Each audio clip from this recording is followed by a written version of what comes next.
Joining us now is Dmitry Alperovitch, the co-founder and chairman of the Silverado Policy Accelerator and author of the soon-to-be-released book, World on the Brink, How America Can Beat China in the Race for the 21st Century. Dmitry, great to have you with us.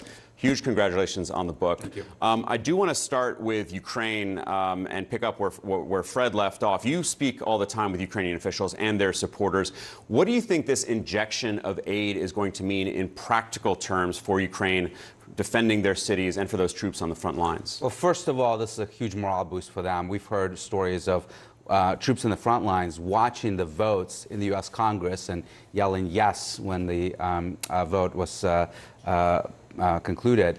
And the reality is, though, you cannot have the Ukrainians go on the offensive this year. They do not have the capacity to do so. So we're talking really about trying to stabilize the front line, prevent further losses of Ukrainian territory, and maybe next year they can get into a position where they can try to take back some of the territory. You do believe that there is a scenario in which it's not just about defending but going back on offense, because they just tried a counteroffensive and it didn't work out very well? It didn't work out. I think they're going to try to go back and actually train the troops. The problem was that they didn't have sufficient training. They didn't have all the capabilities that they needed to go on the offensive. But the other thing that they're doing is these deep strike missions against the energy infrastructure in Russia. We just had an incredibly powerful strike mission against the naval port in Crimea, Sevastopol, where they sank the only deep-sea submarine recovery vessel that the Russians have in the Black Sea that will make the submarine operations in Black Sea incredibly risky for them, because if something happens, they will not be able to do a rescue mission. And on that point, one of the biggest ticket items that Ukrainians have been begging for a very long time are these American missiles called ATACMS. And now it looks like they're set to get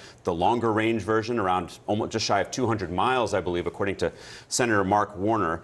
One of the fears by the Biden administration in giving those to the Ukrainians was provoking Vladimir Putin and escalating the conflict. Do you think that the Biden administration is getting a little bit bolder when it comes to confronting Putin? Well, I think they were pushed into this action because Congress actually authorized in this aid package for the Biden administration to provide ATACMS, or at least come back and explain to Congress why they're not going to do that. The reality is that you can control the Ukrainians from striking Russian territory, which would indeed be escalatory to use U.S. weapons to do so, but they can use those weapons to strike further into Crimea, further behind the front line to hit Russian logistics. I think it's really important.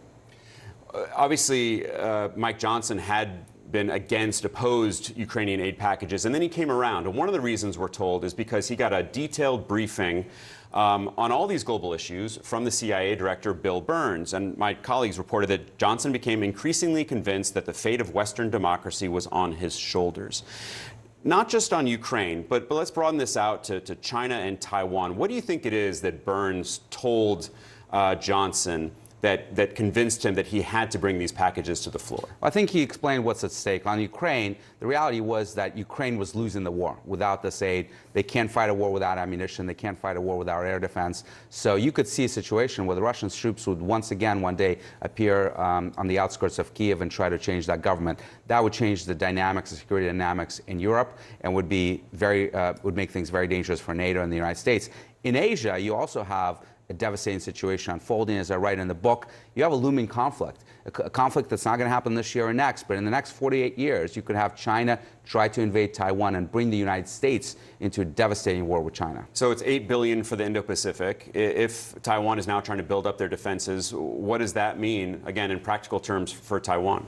Well, it's actually considerably more. It's $4 billion directly to Taiwan in foreign military assistance, but it's actually a lot of the money for the U.S. military to build up submarine bases in the Pacific, to secure Guam, to build up capabilities across that entire region. Really, really important, because the reality is, I've walked the beaches of Taiwan. This is a very difficult operation for the Chinese to pull off, probably one of the most complex military operations in history. And we can absolutely deter them from doing so. And if we can do that, we can stabilize this conflict that I believe will be much more devastating than a war in Ukraine. We just have a couple moments left, but what do you think goes through President Xi's head when he sees this, billions in support for Taiwan?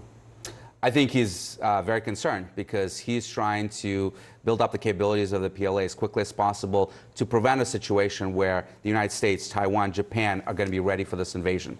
All right, Dmitry Alperovitch, always appreciate your time and your thoughts. Congratulations on the new book, coming out April 30th, World on the Brink, How America Can Beat China in the Race for the 21st Century. Really Thank you, appreciate Alex. it.